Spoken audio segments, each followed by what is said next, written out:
अजय, आप हमें सुन पा रहे हैं? तो हम अजय से संपर्क स्थापित करेंगे, लेकिन आप ये इन तस्वीरों में देख सकते हैं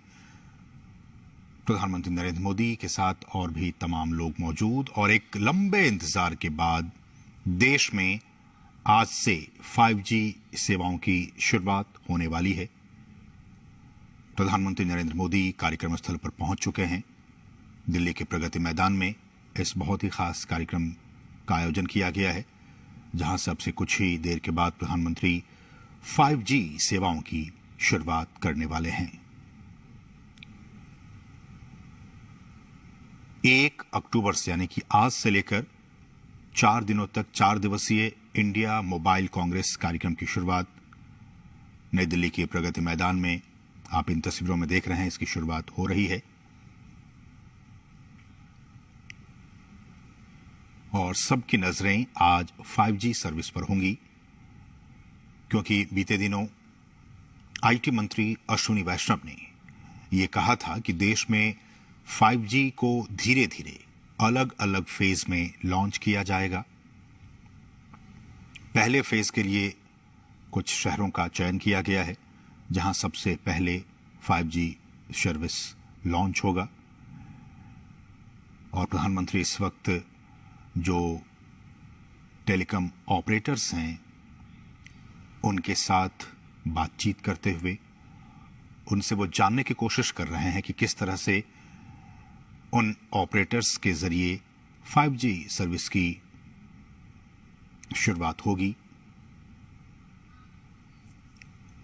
और जैसा कि हमने कहा कि बीते दिनों ही केंद्रीय मंत्री अश्विनी वैष्णव ने यह कहा था कि पहले फेज में देश के 13 शहर जहां की 5G कनेक्टिविटी की शुरुआत की जाएगी, उन 13 शहरों, हम आपको जानकारी दे दें, अहमदाबाद, बेंगलुरु,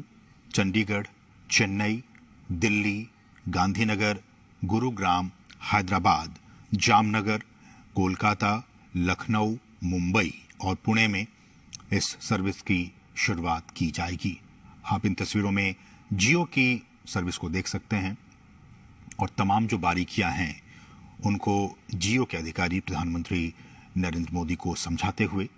कि किस तरह से ये 5G सर्विस, जो कि एक बहुत ही क्रांतिकारी सर्विस के तौर पर माना जा रहा है, एक रिवॉल्यूशनरी सर्विस होगी, जिसके जरिए आज तक हम जो एक्सपीरियंस करते आ रहे हैं 2G, 3G, 4G, उससे कहीं ज्यादा ये फास्ट, और इसकी जो तमाम जो खूबियां हम आपको आगे बताएंगे।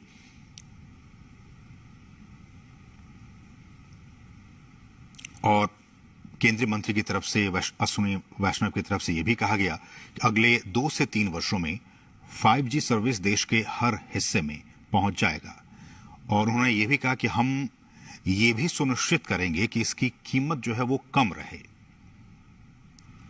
हम जानते हैं कि हमारा जो दूरसंचार उद्योग है वो 5G सेवाओं के विस्तार के लिए शहरी और साथ साथ ग्रामीण दोनों क्षेत्रों पर ध्यान केंद्रित कर रहा है। और पहले फेज के बाद छोटे शहरों को भी इस सेवा से जोड़ा जाएगा। आज का दिन बहुत ही महत्वपूर्ण, और आप लगातार इस कार्यक्रम को देखते रहिए, क्योंकि आज बहुत सारी अहम जानकारी आपको मिलने वाली है। हम आपको बताएं, 117 करोड़ से अधिक दूरसंचार उपयोगकर्ता, उपभोक्ता, और हमारे देश में 82 करोड़ से अधिक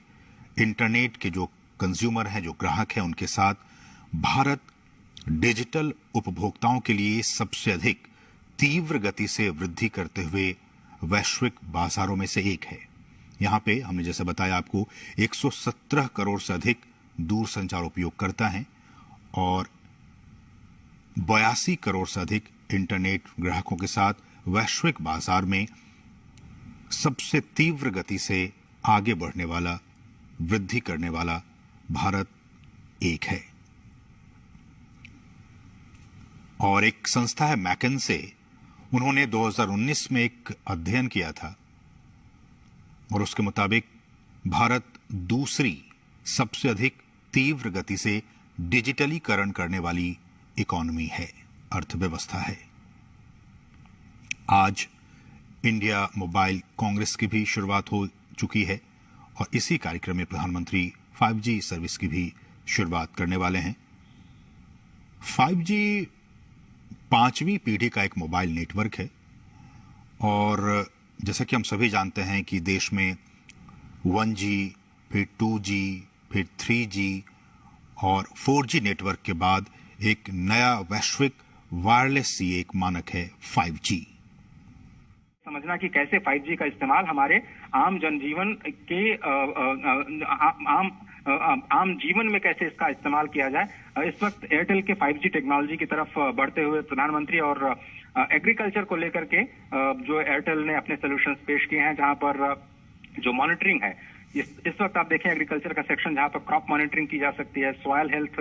की जो जांच है वो 5G टेक्नोलॉजी के जरिए की जा सकती है, मौसम की जानकारी किसानों को दी जा सकती है, समय रहते उनको जो डिसीजंस लेना हो और कैसे बेहतर हो पाए, बुआई का समय कब बेहतर होगा, कब बारिश की संभावना है, ये सब जो टेक्नोलॉजी है, ये एग्री सॉल्यूशन जो एयरटेल का है, जो इस वक्त प्रधानमंत्री देख रहे हैं कि कैसे किसानों को फायदा पहुंचाने के लिए, उनकी आमदनी को बढ़ाने के लिए, उनको बेहतर फैसले ले पाए, उसके लिए कैसे इंफॉर्मेशन दी जाए